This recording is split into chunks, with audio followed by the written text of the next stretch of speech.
Hello, creative friends. Welcome back to the channel. Today we're diving into another scrapbooking session.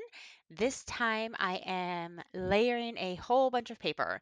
At least I'm pretty sure that's what I'm going to do because in this everyday project, Let It Grow kit by Dunya Designs, there are so many cute patterned papers that I really like. And I have been in a layering patterned paper era, I guess, for lack of a better word. It's been something I've enjoyed doing. So around here, it is time to start planting seeds and get those little seedlings started and growing. And so I picked this kit and it goes perfectly with my pictures that I took the other day. So one of the things that I like to do is use a journal card just to add some words when I know there's not going to be a ton of words on this one. Like some of my stories, I have a ton of journaling on them. This one, I know it's not going to have a whole lot because it's just about planting my seeds and getting ready to start my garden. So I liked the picture of my hand holding the seeds because I was actually showing how teeny tiny these onion seeds are.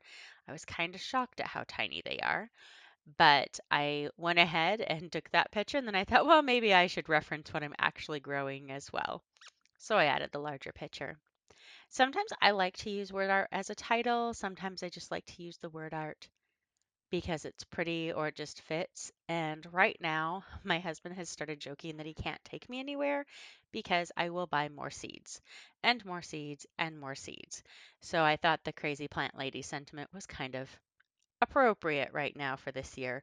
I'm just determined to have a great garden and we'll see how it goes. I really loved this paper. It's got a whole lot of fun little pieces to it. And so at first I thought maybe I'd make it smaller, but when I made it smaller, I didn't like it as much because you couldn't see some of the little details that are in it. And I think the details on this paper are just fabulous. So instead, I just decided to cut it down and start layering it. I felt like it was too much on its own, like it was too busy for the photos. And sometimes that's the case for me. If my photos feel a little more busy or just the way that they're taken, they don't seem to sit right. Sometimes those papers will just feel overwhelming, but I love pattern papers, so I try and use as many as I can. I fast forwarded this part just a little bit, and what I did is I just pulled in a bunch of different papers and then I just cut them as I layered them.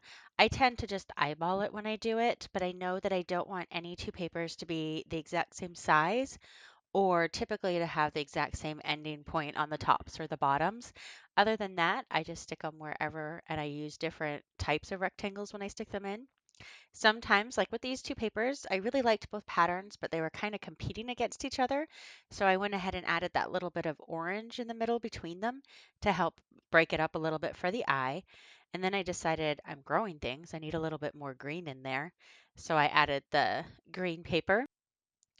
Then I went and I found a couple more solids to throw in there, mostly just to help break up some of those patterns and give the eye that little bit of space to rest because I do have a lot of different patterns with different colors in there. And then I also like to use the background papers or the solid papers to bring in certain colors if I find that there's not enough of one color or there's just only a little bit of that one color. So when I went back over, I found this journal card, which I just liked so much better because it is just the seedlings. And, to plant a garden is to believe in tomorrow.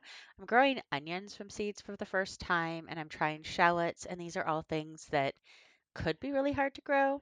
And I thought, really, that fits that the garden is believing in a tomorrow and that I'm going to be able to harvest it come fall. I decided to go ahead and layer a few more papers in there because I decided I really wanted most of the color and most of the texture in this page to come from those layered papers behind. Plus, I really did fall in love with most of these patterns and decided I just wanted to have them all on the page. So again, I just cut out different shapes of the squares and I just fit it in wherever I felt like there needed to be a little break in either the two papers that were between each other, like for this one, the orange and blue, or if I felt like it just needed to have a little more color in that spot. So I added a few more elements to finish off my page, and then I was ready to do the journaling.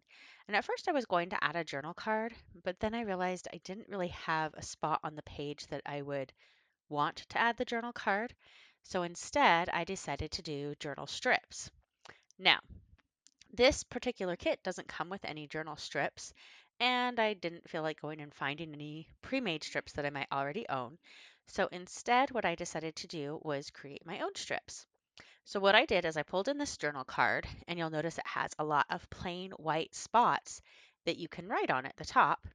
And so what I did is wrote my journaling out just like I normally would, except I put each piece on its own line. And as I wrote it on this journal card, I watched to see how the lines felt and how the spacing looked. And then I simply used my cutting tool to just cut around where the strips were so that I have my own customized strips for each of those little bits of words. And then once I was done with the journal card, I went ahead and deleted the card itself. I was left with just the strips. And then I like to attach each sentence to the strips so that when I'm moving them around, I don't lose one part of it.